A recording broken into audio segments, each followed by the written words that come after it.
So there's really two kind of complementary directions to the relational path of learning, and I want to name them and then dive into the second one.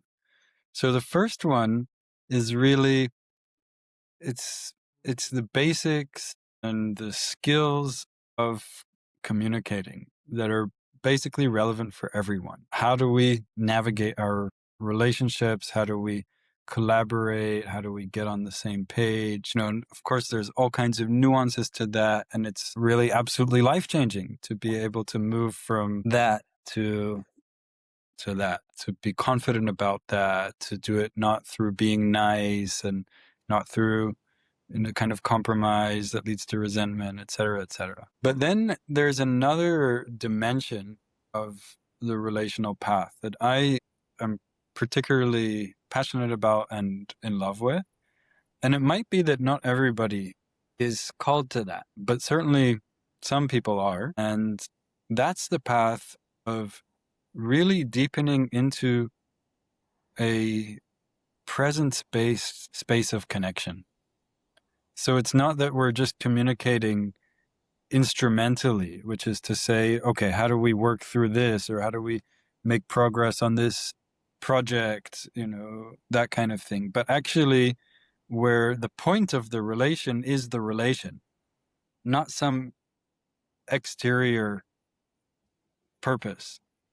The point of the relation is dropping into and experiencing together a kind of togetherness. Like Martin Buber said, all real living is meeting. And what I think he didn't mean is having meetings. But You sure about that? I am. Right. But actually meeting. And because that word is familiar to us, we might too quickly assume that we know what it means or that we have that experience. But if this is meeting, it could be that almost our whole life, all we have is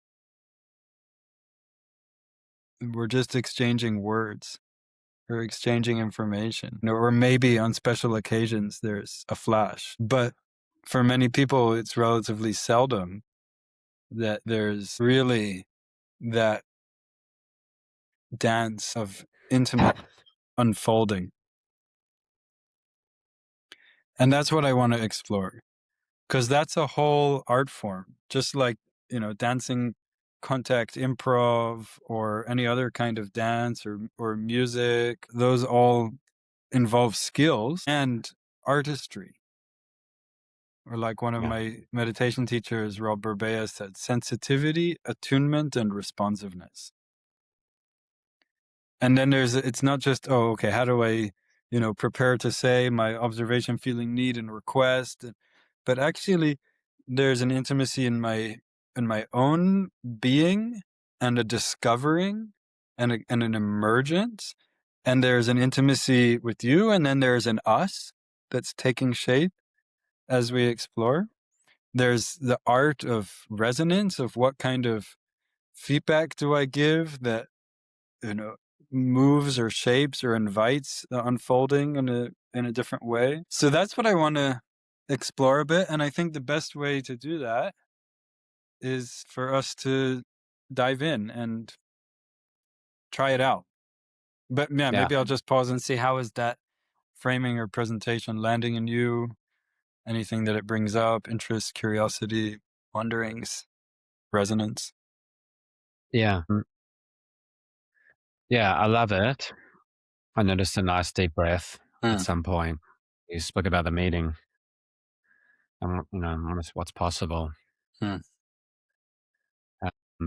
And I'm just wondering, just in terms of my kind of, I guess, comprehension, are you referring to like the mechanical aspects on one hand, the skills, this is how we do it.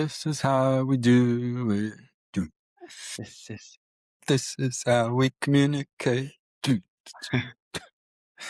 someone's What's that? That's what happens when you sleep well. Yeah.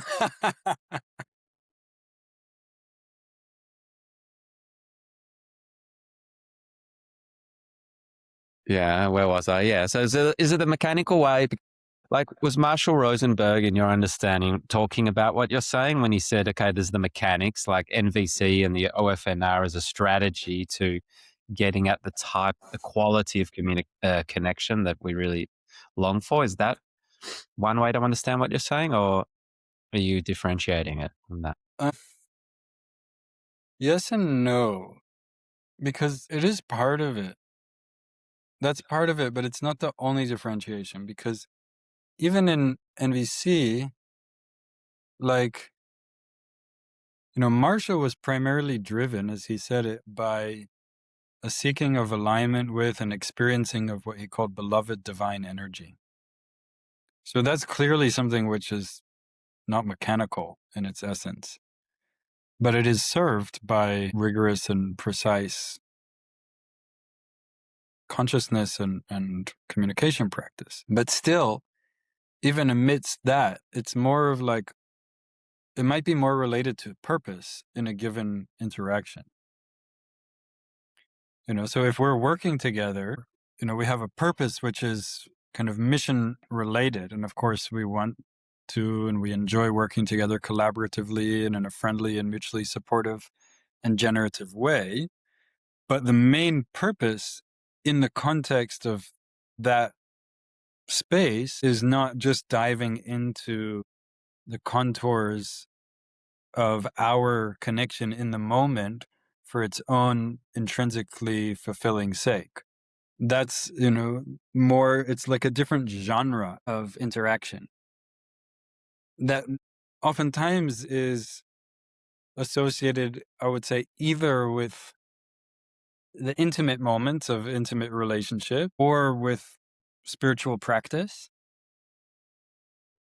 or some kind of ceremonial or ritual intentional space.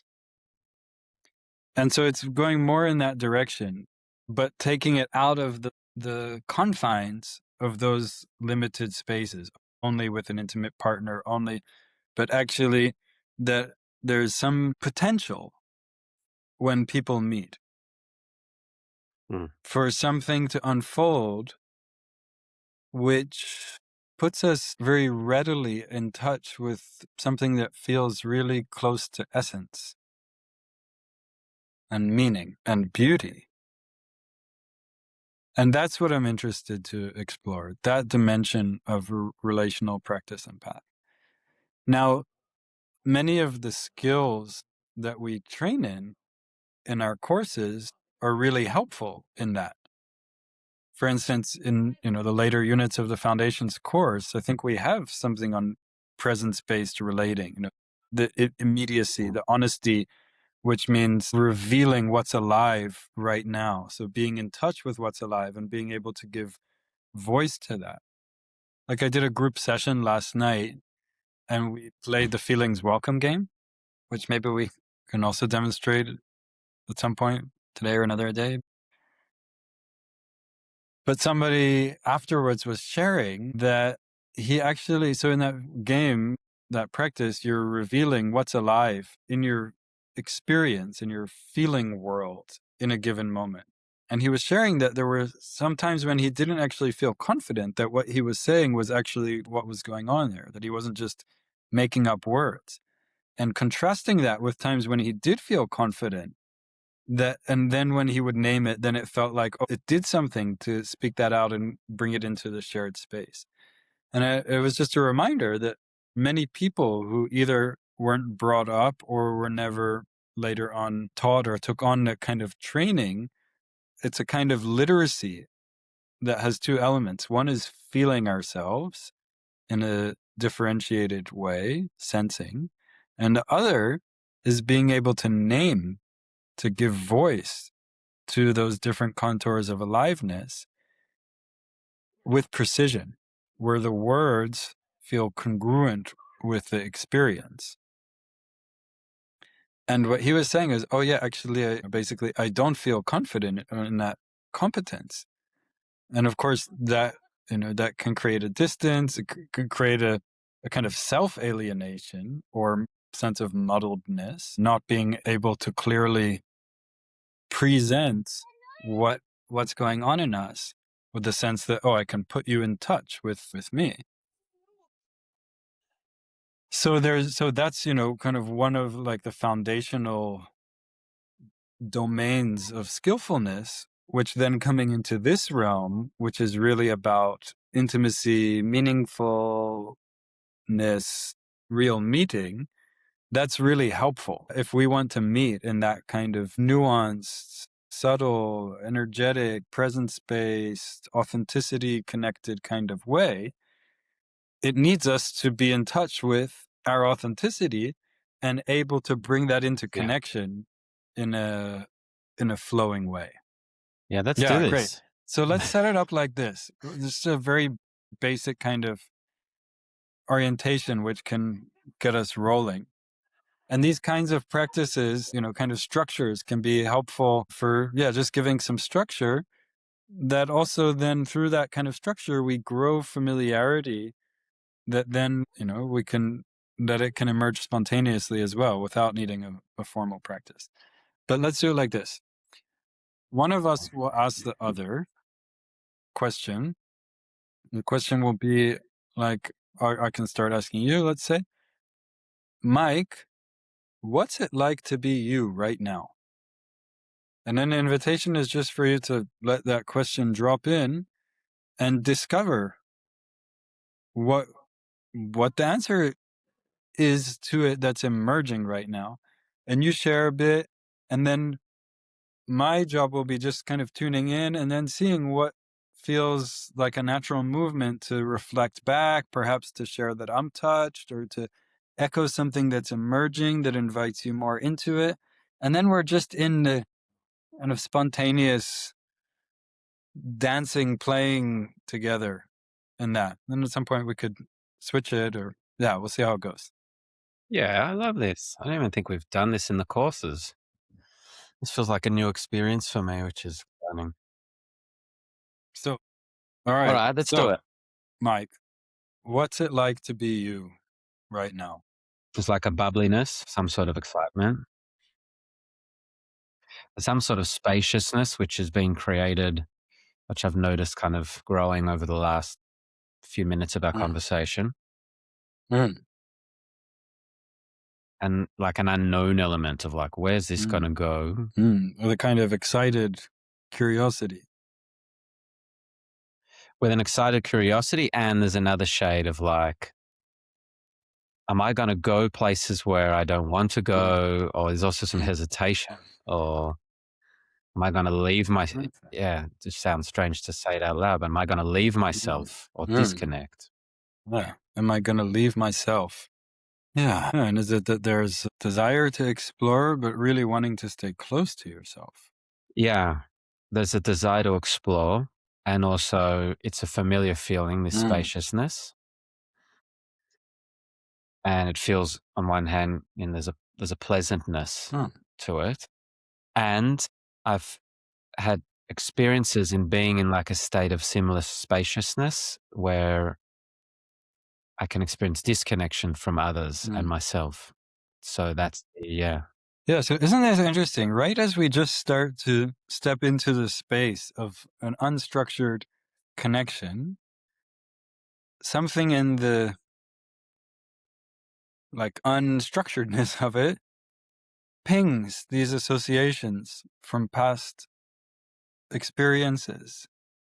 And it feels like it's like there's some kind of feedback that's resonating from past experiences, is trying to direct you away from what wasn't good for you to stay close to the kind of inner alignment that is right for you. Is that right? Yeah.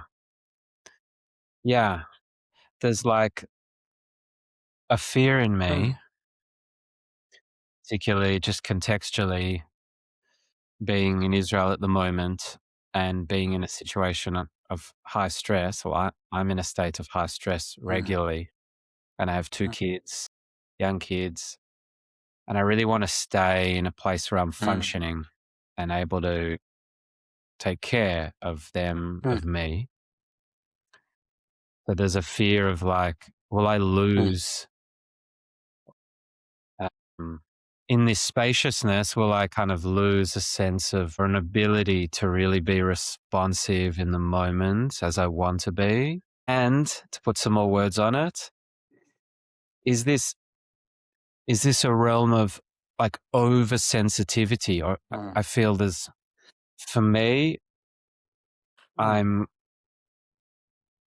I'd say afraid I can become, by overly sensitive, I mean in the current situation of where I am, I can become overly, say, anxious, and then that affects my ability to be mm, responsive. mm. Yeah, I'm not sure if I'm able to say it. yeah. Well, the first thing Curious. that came up for me when you were sharing the stress and the situation of being in Israel was feeling touched. And I wonder, how is it for you to know that I felt touched hearing that's what's going on in you? There's a sense that I'm not Sense that you're not alone, alone. Yeah, which, exactly. And yeah, what happens w- in you feeling not alone with this? I feel Hmm. supported. Yeah. That also touches me. I feel like gentle relaxation through my arms, hearing you feel supported. Mm. Yeah, I also feel like some gentle relaxation on my Yeah. shoulders. Yeah. Oh, Yeah, that's interesting. Both of us breathing out at the same time. yeah, and then there's layer now of there's more fear. I have more Yeah. access to fear now And it's in me. interesting because as you say that, also somehow it sounds like you're more okay just feeling that fear, like something in your voice feels centered and able to touch that more directly. Is that right? Maybe not, but no pressure to fit into what I. I Hmm, don't know. hmm, yeah. I'm curious to see. I do sense I don't know if the word's a readiness or a willingness in me to be in a place of Right. fear, which is Yeah, not always. exactly. That's Yeah. exactly what I was sensing. And then my interest in this is a invitation for you to check is, how does it feel for you for us to just be together while fear is here, to be together with you feeling fear? I Mm. want to do that. Touches me the way you say that. How is it for you that it touches me hearing that you want to do that? Yeah, I feel, yeah, I don't know if it's that I'm staring at you in the screen, but I feel quite like I'm in a big open space where I'm not quite sure what's going Mhm. on. Don't feel like I can grab easily something to maybe soothe an anxiety in me. Yet there's a willingness in me to stay Mm, here with you, not knowing mm, what will happen next, which is, it mm, just feels new, and some fear, and there's mm, some willingness, and there's mm, some trust. mm. There's a range of, Yeah.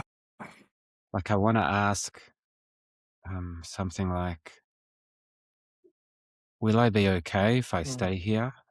Yeah, and when I hear you say that, my impulse is to hug you, and I wonder how that lands for you. I Mm, want a hug. I feel like I want physical touch now. Like I want to stay in mm, relation. And I feel there's maybe a part of me which seems to be, I don't know if it's floating away, but yeah. Yeah. the hug will make me move Yeah, towards you. exactly. That's I what I can feel want. also in your body that moving towards me.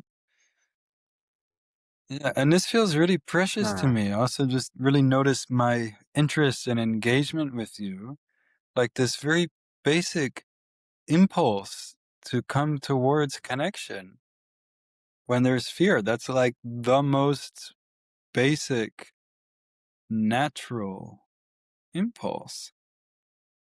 And of course, so many of us in the past, that wasn't available or it didn't work out the way we needed. And then just as we're in this really live direct contact with life, then that impulse of life reaching for life can show up and be part of an actual meeting. Because if that's what's there and we're not with it, then it's that kind of meeting, right? But when you bring it in, it's so interesting to me. Like, I don't have to try and be warm to you. It's just, oh, you say that, and then boom, something in me is responsive. Mm, And that's where I think that, like, mm. there's this incredibleness of life. Life reaches for life, it touches life, and then boom, it's automatic. The care.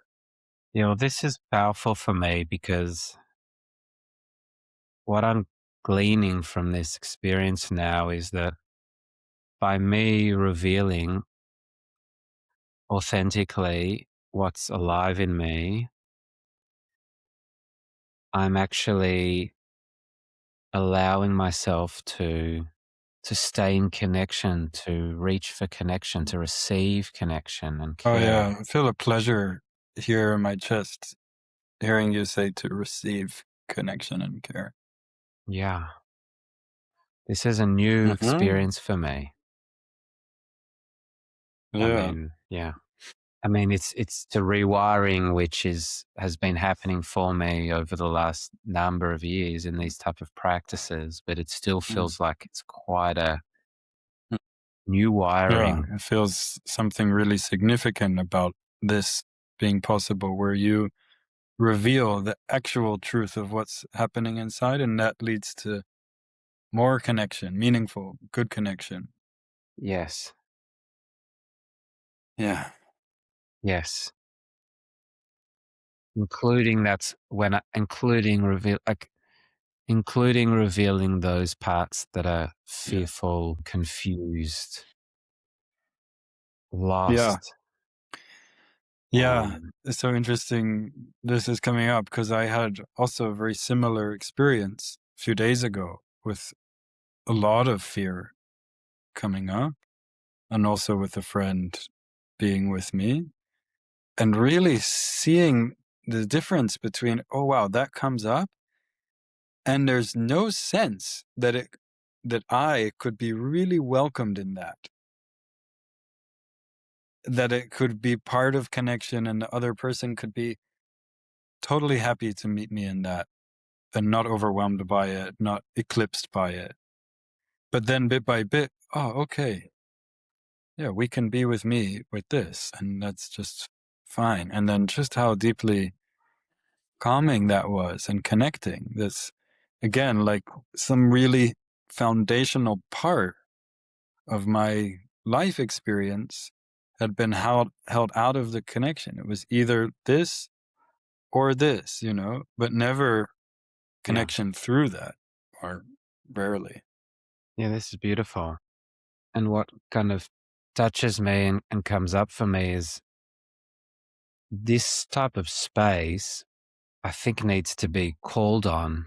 It's not I just had thoughts now of, yeah, but if I went to my wife or to my sister-in-law who's around me now, like they're not going to probably be able to provide this. And I also don't think I'd want to expect from my wife at this stage, and maybe in general that she is always available. That's not an expectation I want to put on her.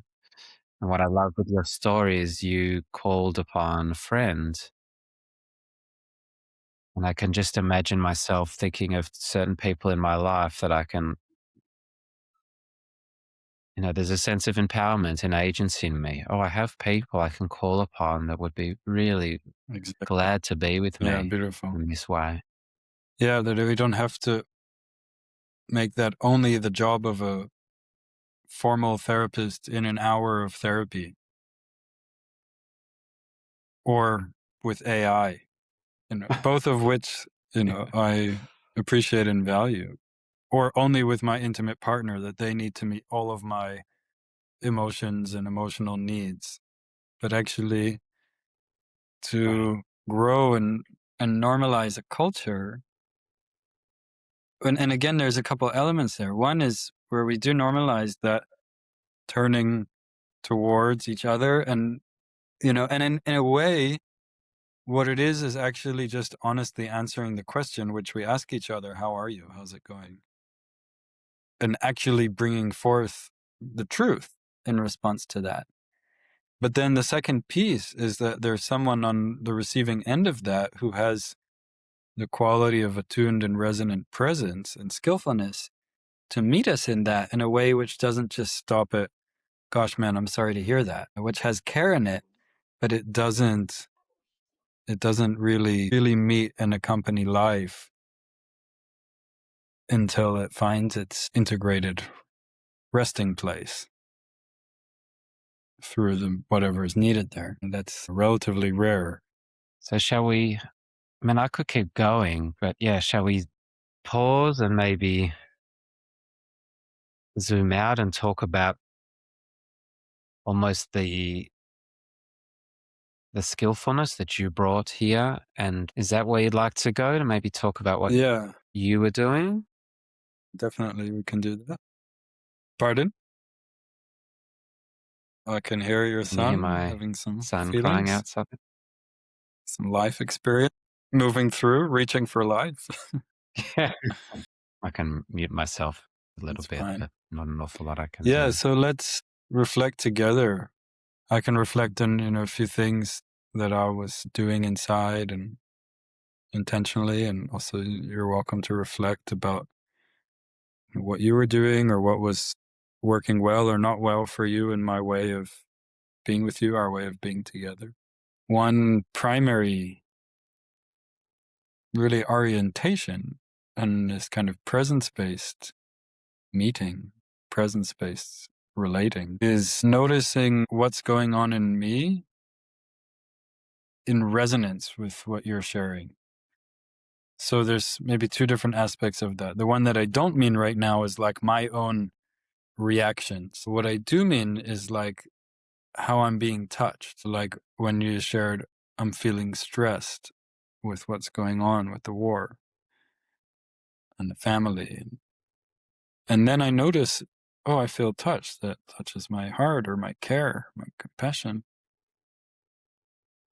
So because we're such relational beings, I think so often actually what we're needing is to feel that our raw experience lands in another. It does something. That's what gives us the experience that we matter. Not just someone telling us you matter, but feeling, oh, my being or the life in me touches you. That's the direct conveying of that is mattering, that is being cared for. My very life, aliveness, touching another and evoking care. So, yeah, do you want to say something to that? Yeah, I love it. That's how I know I matter, that what I'm That's right. experiencing is touching another, which is such a rare experience. There's a Yeah, sadness there, like, wow, how often do we have that experience? exactly. And then the loneliness, Exactly. And because that's so that's often familiar, felt. and especially in our formative years, because so many of us didn't get enough of that experience of feeling felt, there's a kind of structure where we don't expect to feel felt, and that feeling comes up. Not only the feeling, but with a kind of sheath of aloneness around it. And it compounds the experience. And we might not realize that actually part of the intensity and the distress of the experience is not just the feeling or the emotion, but actually the way that baked into it is a sense of being alone with it, which oftentimes stores also a younger age experience and consciousness and limited capacity and agency. So that's why it's not actually enough for me to just feel the resonance and compassion, because oftentimes just me feeling it, even if it's really alive in me, that won't actually get fed back into the place where that experience is in you. Maybe intellectually, you get that I'm with you, and maybe that offers some modicum of solace, but it's not landing where it's held in you. And that's why I need to make that explicit, which is not a guarantee, but it's a huge help.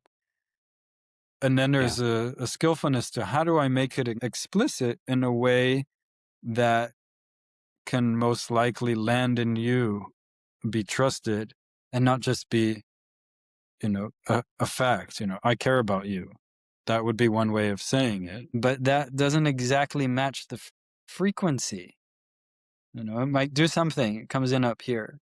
But that's different from me just checking how is it for you to know that I feel touched or I felt touched when you said that.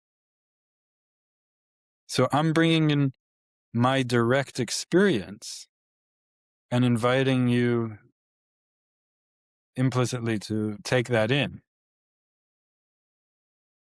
There's something about a direct experience which is less arguable. Yeah. And for me, that was a new experience to look into what's going on in me in relation to what you just shared. Like you pointing me specifically to how is it for me to hear that that's how you were touched by what I just shared. That whole loop of Yeah. It's also different for me to that say was new sometimes, for and actually me. quite often, I would just say, "Oh, that touches me." And I do that in everyday conversations as well, just a little ping, "Oh, that touches me." But when I make it into a question, how is it for you to know that that touched me? So then that's inviting a more direct integration on your part with that being a fact. Yeah. And with that more direct integration, there can be a deepening of like, what's the Yeah. follow on, Well, I think in that you moment say, you said from that more something direct like integration? you felt less alone, or there's some relaxation or more spaciousness, or so often. Yeah. Yeah, you go ahead. Yeah. Yeah. Sorry. Yeah. Now it's just coming up. Yeah. You invited me into the space that I was really held and felt by you. And then I could feel what it was like to be held and felt by you. And then Exactly. often what came up for me was Exactly. senses of togetherness, connection. Exactly. And then when It you really, yeah, are evoked noticing that. those experiences and they become explicit in your awareness, then that amplifies their impact. When you notice a name, oh, I feel more spacious. Oh, I feel less alone. And then, of course, this is where attunement to the body and to emotional layer can be so potent. Tuning into how my body or how your body is responding to this experience then of togetherness, or what emotions come with that, that amplifies it so it doesn't just become a kind of passing blip on the radar, but it actually lands and integrates more fully into experience, even to the structure of self. Like, I'm wondering, as a practical takeaway, and the word that's coming up for me is like relational hygiene or Mhm. like a well-being practice. Where do conversations like this or ways of being with one another like this fit into one's, yeah, practice, or those that are really looking to deepen their relationality and their own integration of certain parts? How do you Yeah. see this as like Yeah. fitting So you in? named the subset of people who feel really drawn to this kind of exploration, which I think is basically human, but there's different appetites and, different comforts. But I would love to see, in the same way that it's become relatively mainstream for people to have, let's say, a mindfulness or meditation practice on a regular basis, for people to have also this kind of relational practice, which is also a bit different and complementary to, let's say, an empathy buddy practice, right? This is different than me just empathizing with you about your experience.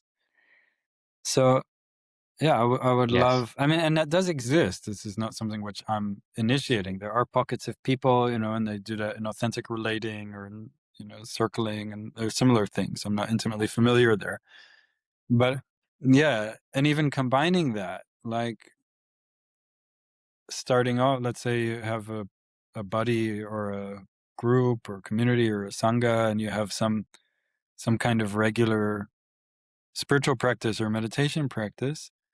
So, what would it be like to not just say, hey, how are you? And then drop into the meditation and then talk about the meditation, but actually to have this kind of direct relating practice that happens as a way to enter that or to, after the meditation. I think those then can really fertilize each other. And also, I think there's so much that this can contribute to an intimate relationship or to family relationships. And even, we did a more extended exploration here, but you can do that. Like I did it last weekend for like 5 or 10 minutes with someone, also someone who's quite skillful. And it was so powerful. And it was literally a few minutes. And I think, having that as a touch point, that Mm. can then color the rest of the day, let's say. And then also that touch point of really resonant shared presence and intimacy, which doesn't need a whole date night. It just needs 10 minutes or even less. So that is a powerful touch point unto itself. And then I trust that that would also really color and shape the relating throughout the day, even when it's not a structured moment of intimate connecting. Yeah. Yeah, I love this. I think it's extremely potent and necessary. And as someone who's had a lot of empathy buddy experience, one of the key differences in what I experience now to some of Uh, my empathy experiences is there's a uh, real mm, warmth, which often is lacking for me in empathy. Not always. Obviously, it depends on the person, but what I felt here was a mm, really mhm, clear intention on your part to be touched by my sharing and to share what you were touched by and to invite me to share how that mhm, lands in me. mhm. We were like, Exactly. there's a real Just like that. togetherness. And yeah, Yeah, and it was a I think merging of one, us I like that in a you way. put that because then it can be interesting for people to really come into an interaction with the intention, if that's fitting for them, to be touched, but not to try to be touched, just to have the orientation to see, oh, where am I touched? And not as emerging like I'm losing myself. There's actually something about me being me and you being you, which helps me be touched by you in a way that I think is important and meaningful. But then also, like you said, me naming that I'm touched and then checking, and this goes into like the dialogue request kind of practice. I don't just say, oh, I'm touched. Share that I'm touched. Also, as you said, precisely by what? And then I check, how is that landing with you? And that starts this kind of ping pong of resonance. So it's not just, oh, a moment and then it stops, but it has this kind of cascade, positive chain reaction of relationality and resonance. And that opens the endogenous pharmacy of, I don't I know, love it. oxytocin, endogenous opioids, all kinds of stuff, which is really nourishing and soothing and good for us. Hmm. Yeah. Yeah. Yeah. I think there's like what you're introducing here and what we demonstrated here is a crucial piece of well-being that I can speak for myself that I really want to find room for. There's something very nourishing about dropping into a space, which is, I'll start by saying the opposite. Like, for me, I do a lot of exercise and take care of my body, and that's great. And there's also very much a solo element to it. And I'm not saying that's an issue, but there is a soloiness to it, or the way I eat. It's a lot about me and how I'm doing, or my meditation practice. There's something crucial about the togetherness of this way of of a practice, which brings me into relation. Exactly. Mm. Yeah. And because we are so essentially relational beings, if we're missing that, so much of society is missing that in the structures, the economy, then we are suffering from that. And we can't make up for it actually with Yeah. anything else, with supplements, with exercise. There's actually no substitute for relation. There's not a vitamin you can take instead of relation. And when we have that, then there's something so essential that's nourished in us. There's a different us that comes out. That's what Martin Buber was pointing to in his I and thou, that it's not actually I and thou and you. There's the I is determined by the quality and mode of relation. It's I dash thou or I dash it. Yeah. Yeah. And I feel like when we are more saturated and relationally embedded in this way, then our heart can so much more readily be here in life. One more thing that I want to name, which I think is key and was so present here, is the aspect of immediacy. You named one element of context, and aside from that, which is also relevant to your immediate situation, and then we were just unfolding in the immediacy of experience. We weren't talking about something. It wasn't, oh, I'm afraid. Okay, now let's talk about the news or what can we do, but right now, in the immediacy, the right nowness of experience and of my experience in relation to you, that's a core element of what presence-based relating means. Yeah. Yeah. This is extremely different than how we tend to relate to one another, which is almost exclusively talking about context, Yeah. or little talking about how I am affected by that context.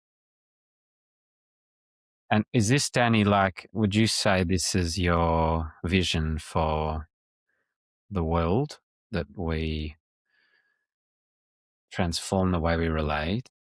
I think when we have access to presence-based relationality, that is actually like a mutual nourishment between, let's say, resonant relationality and how much I can fully and intimately inhabit presence or be inhabited by presence. And then the degree to which I'm really accessing presence really enriches how I can be relational.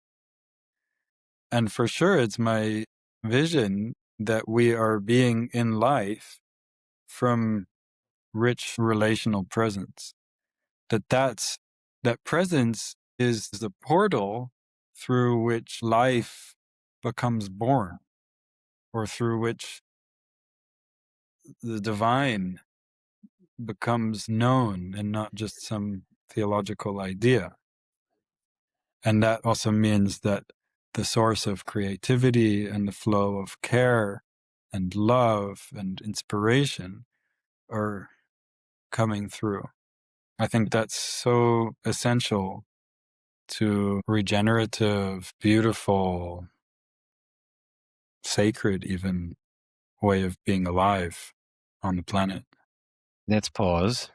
Yeah, super vibrant and Yeah, what are enriching. you aware of I'm with still that? feeling the after effects of it completely.